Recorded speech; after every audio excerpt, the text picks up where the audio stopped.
Western State Hospital loomed like a fortress against the grey autumn sky, its massive stone walls blotting out the morning light.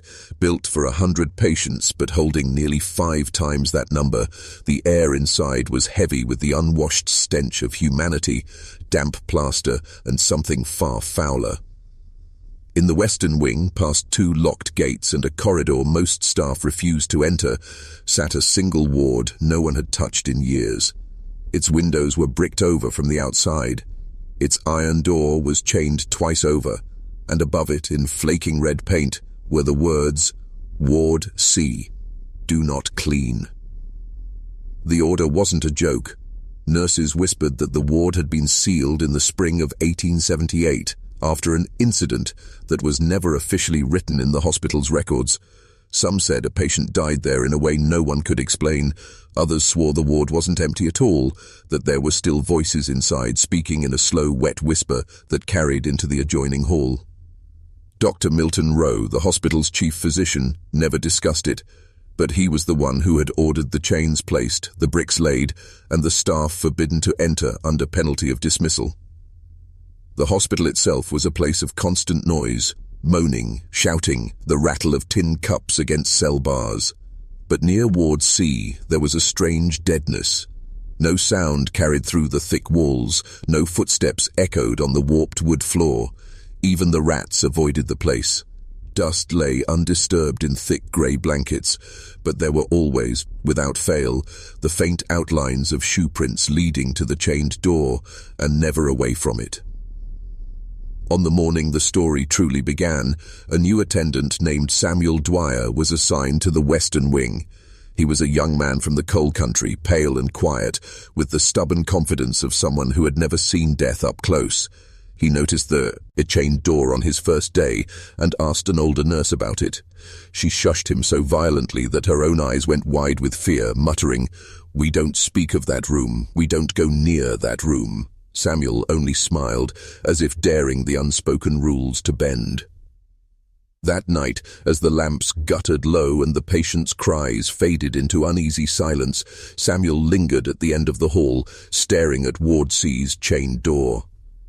He thought he heard something faint, something like a broom sweeping across a dusty floor. Slow, steady, deliberate. It stopped the moment he stepped closer. His heart quickened, not from fear, but from an odd, consuming curiosity.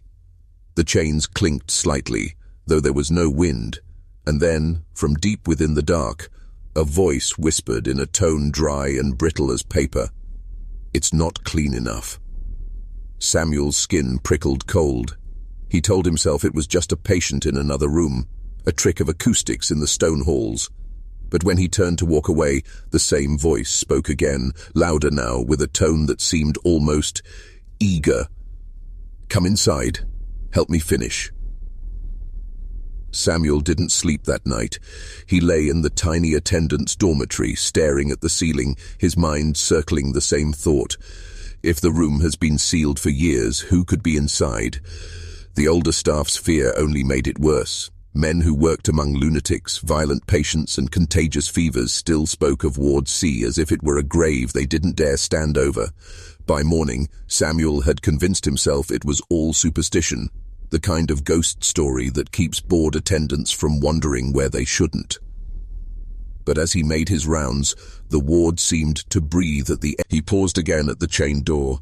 His eyes fell to the floorboards where the faint shoe prints still led toward the entrance, not his own from the night before, but older, embedded in the dust like fossilized tracks. This time, Samuel saw something else. Long, thin streaks, as though something had been dragged.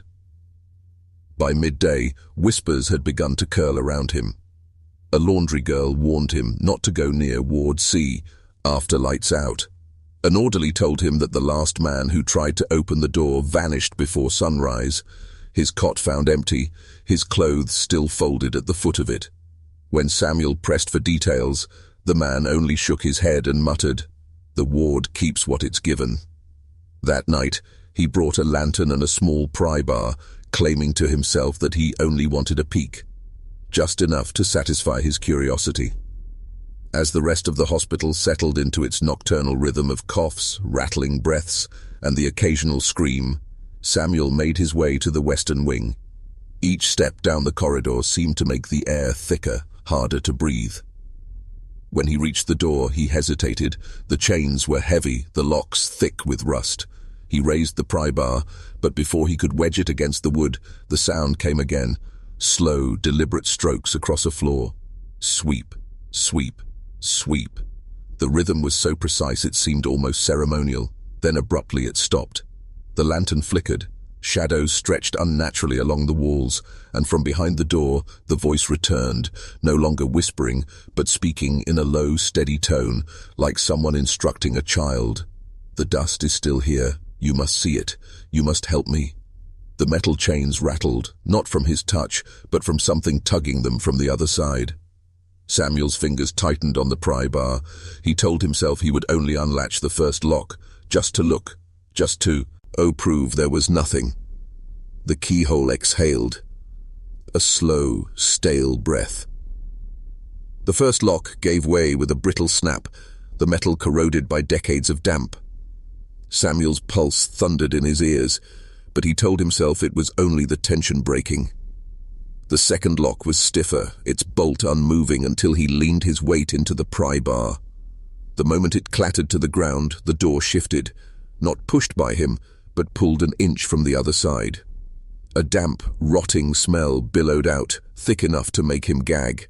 It was not the smell of decay alone, but something more metallic, like iron left to rust in water.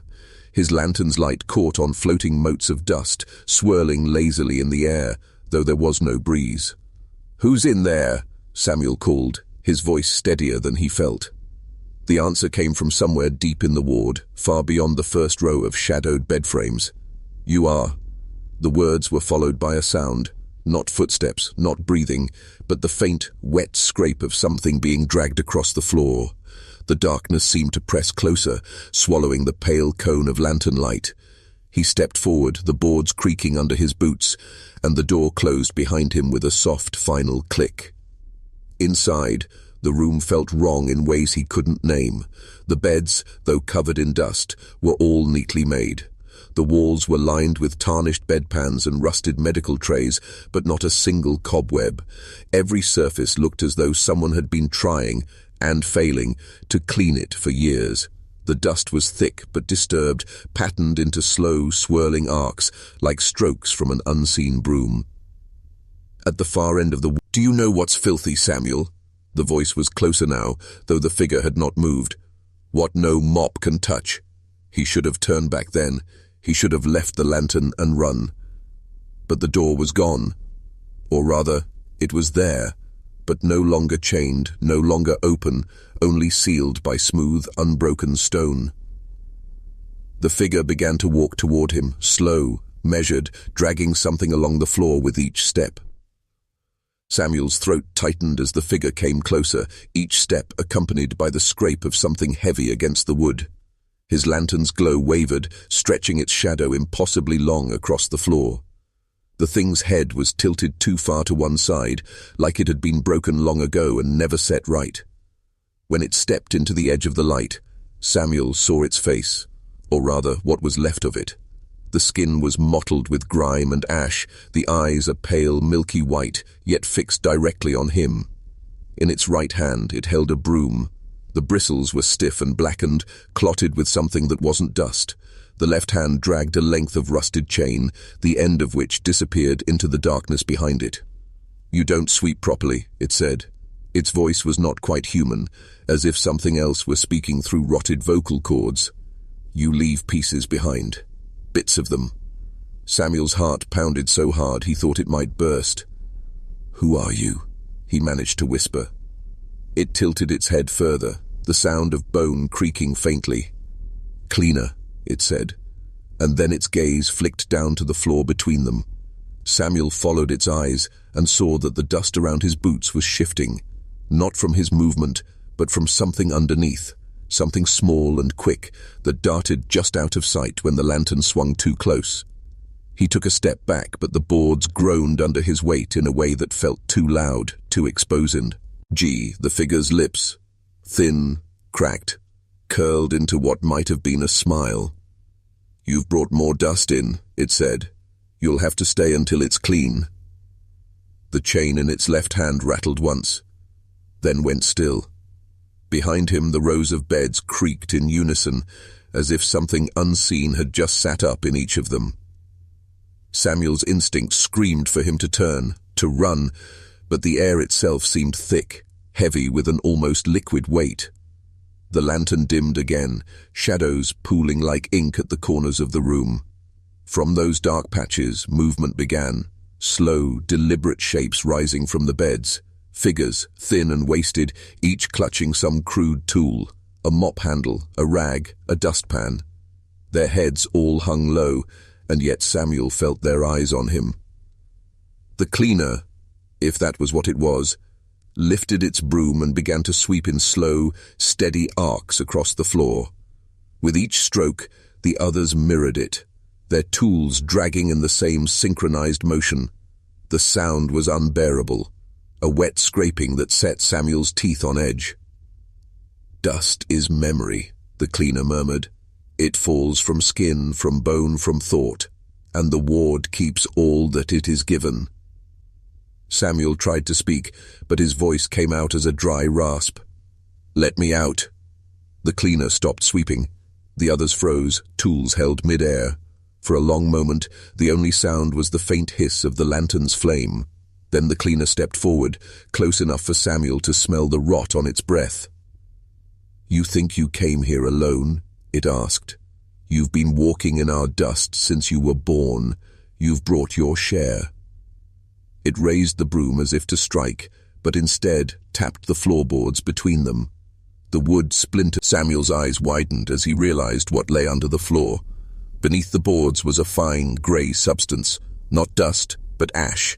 And embedded in that ash were fragments, a tooth, the curve of a rib, the faint impression of a hand. "This is what you step on," the cleaner whispered. "Every hallway, every bed, every breath you've ever taken here."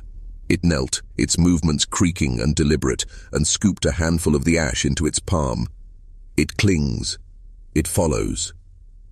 The other figures shuffled closer, their faces still obscured in shadow. Samuel could hear their breathing now, shallow, wheezing, and all in the same rhythm, like a single lung breathing through many mouths. He staggered back until his shoulders hit the wall. The stone was damp and cold, but solid. There was no hidden door, no escape. "I'm not supposed to be here," Samuel said, his voice breaking. "I just wanted to see." The cleaner cut him off with a sharp, unnatural hiss. "Everyone says that at first, but you brought dust in. Now you take dust out." Two of the ash-covered figures reached for him with slow, trembling hands. Samuel lashed out with the pry bar, the metal striking one across the chest, but instead of a cry of pain, there was only the dull, hollow thud of striking something long dead. The figure didn't stop. The cleaner's voice rose, still calm but with a strange hunger in its tone. "We'll clean you first, then you'll help." Samuel swung the pry bar again, harder this time, but the figures didn't flinch. Their bodies were light, almost weightless, as if the ash itself held them together. Hands gripped his arms and shoulders with surprising strength, their touch dry and cold. The lantern fell from his grasp, clattering to the floor where its light guttered and threw the ward into a storm of twitching shadows. The cleaner stepped closer, the bristles of its broom dragging across too. He floored in long, deliberate strokes. "It begins," it said softly, "with what you carry on your skin." One of the others raised a rag and began wiping at Samuel's face. He tried to twist away, but the motion smeared the grey ash into his pores, clogging his nostrils with the metallic scent of old decay. Another figure pressed a cloth to his hands, scrubbing until his skin burned. The touch was not violent, but methodical, like an orderly bathing a patient, yet Samuel felt the life being leached from him with every stroke. "You'll see clearer once you're clean," the cleaner murmured. "You'll understand." The figures pulled him toward the far corner of the ward, where a shallow pit yawned in the floor. It wasn't large enough for a man to lie flat, but it was deep enough that the bottom was swallowed in shadow. Samuel could feel heat rising from it, though the air was otherwise damp and cold. The ash here was thicker, disturbed as if something had been moving in it recently. From the pit came a low, slow sound, not quite a growl, not quite a breath. Samuel dug his heels against the floorboards, straining against their grip, but the ash-covered hands were unyielding. "No," he said, though his voice was barely a whisper. "No, I'm not. Not ready," the cleaner finished for him. "Neither were we." It crouched beside the pit and reached in with its broom. When it withdrew the bristles, they came up clotted with something that glistened wetly in the lantern's dying light. The smell was unbearable now, hot, metallic, and sweet, like blood left too long in stagnant water. The cleaner lifted the broom to Samuel's face. "Breathe it in," it said. Samuel jerked his head aside, but a figure behind him held his chin still, forcing him to inhale. The air filled his lungs with a heat that his knees buckled. The world tilted, shadows spilling across the floor as if the lantern's flame had been smothered entirely. He felt himself being lowered into the pit, the ash clinging to his skin, seeping into his mouth and eyes. The cleaner's voice came from above, echoing strangely, as though from inside his own skull. "You'll find them all down here. Every hand that held a mop, every mouth that whispered, every foot that left a print." Something cold and jointed brushed against his ankle, then another, and another. He thrashed, but the ash clung like wet clay, heavy and suffocating. Shapes moved within it, not solid but denser than the rest, as if made from compacted dust and bone. They swirled around him, pressing against his skin, tracing the outline of his ribs, his spine, his face. Samuel opened his mouth to scream, and the ash poured in, coating his tongue with a bitterness that made him gag. He could feel it settling inside him, grinding between his teeth like grit.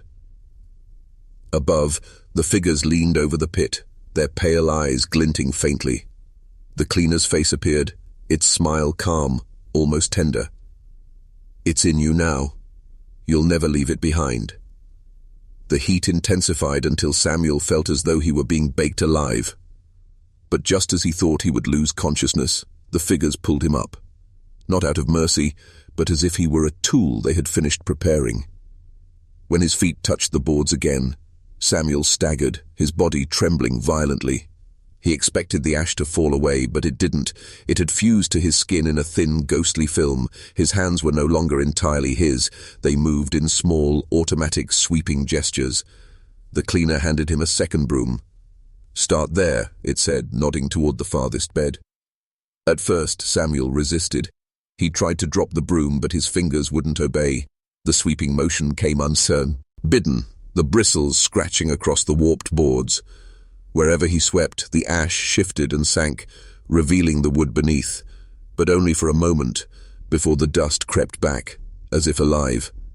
The others swept alongside him in silence, their movements perfectly synchronized, the air filled with the steady rhythm, sweep, pause, sweep, pause. It was hypnotic, almost enough to make him forget where he was. But as he worked, he noticed something strange. The more he swept, the clearer the shapes beneath the ash became. Not just the floorboards, but carvings in the wood, names, dates, symbols that twisted in ways his eyes couldn't quite follow. Some of the carvings were deep enough to reveal bone-white splinters beneath. "You see now," the cleaner said without looking at him. "The dust is only the surface. Beneath is the record." Samuel's heart pounded as he swept over one name carved so deep it seemed to pulse faintly with warmth. He didn't recognize it, but the moment he touched it with the broom, a sharp pain lanced through his skull, and a voice, not the cleaner's, whispered in his mind, "Help me." He stumbled back, the broom clattering against the bed frame. None of the others reacted. The cleaner only kept sweeping, its head bent in mechanical precision. Samuel knelt and brushed the ash aside with his bare hand. The carved name stared back at him, each letter sharp and deliberate. As he traced it, the voice came again, clearer this time, urgent. "You're not one of them yet." The cleaner's head snapped up, its milky eyes locked on him. "No," it said sharply, "not yet clean." The other figures froze, their tools mid-swing. Then, all at once, they began to advance. Samuel backed toward the far wall, the ash swirling faster now, rising in thin, twisting streams like smoke. The figures moved as one, their tools scraping against the floor in a deafening chorus. The voice in his head grew stronger, almost frantic. "Don't breathe it in. Let it cover everything." The ash coiled upward, thickening into a dense fog. It rolled over the beds, the walls, even the ceiling, until the ward was no longer visible. Samuel could barely see his own hands in front of him, but the moment the ash touched the cleaner, it recoiled as though burned. The figures stopped advancing. The cleaner hissed, the sound sharp enough to make Samuel's ears ring. "You'll bring the rot back," it snarled. "You'll undo the years of work." "That's the point," Samuel said through gritted teeth. He lunged toward the nearest bedpost and slammed it against the floor. The wood cracked, splinters flying, and from the break spilled not sawdust, but more ash, thick and hot, filling the air until the ward was a choking storm. The room seemed to twist around him, the walls bending inward, the floorboards warping under his boots. Through the swirling ash, Samuel saw shapes, not the figures he'd been sweeping alongside, but others, hundreds of them. Faces contorted in fear, eyes wide, mouths open in silent screams. They moved past him in the storm, not touching, but their presence pressed against his chest, stealing his breath. Somewhere in the chaos, the voice that had guided him called again, "Follow the prince." He looked down. Through the ash on the floor, a trail of footprints appeared, the same ones he had seen outside the door. Without thinking, he pushed forward, brushing aside, grasping hands that emerged from the swirling grey. The cleaner's voice bellowed behind him, deeper now, inhuman. "You'll carry it with you." Samuel didn't look back. The prince led him to the far wall, the one that had been solid stone. Now, through the ash, he could see the faint outline of the chained door. He slammed his shoulder against it. The wood groaned, but didn't give. Ash poured down from the ceiling, coating his hair, his clothes, his skin. The figures closed in, their forms shifting between solid and skeletal in the haze. The voice urged him on. Again. He rammed the door a second time, a third. On the fourth, the chains snapped like brittle wire, and the door flew open with a blinding burst of cold air. The ash recoiled, sucked back into the ward as if the room itself were inhaling. Samuel stumbled into the hallway, coughing violently. Behind him, the door slammed shut, the locks sealing on their own. The corridor was silent, empty, as if no one had been there at all. His hands were still coated in the thin film of ash. No matter how he wiped them on his coat, it wouldn't come off. Samuel left the hospital that night, walking until the building's hulking silhouette vanished from sight. He didn't go back to the dormitory for his belongings. He didn't speak to anyone, but the dust followed. In the days that came, he found it in his bed, on his food, in the creases of his skin, no matter how often he washed. He began sweeping without realizing it. In the street, in strangers' homes, in the dark corners of wherever he stayed. People noticed. They asked questions. Samuel only told them one thing before moving on. Don't leave dust behind. And somewhere, in the locked ward of Western State Hospital, the cleaner swept in slow, perfect arcs, smiling, knowing its work was spread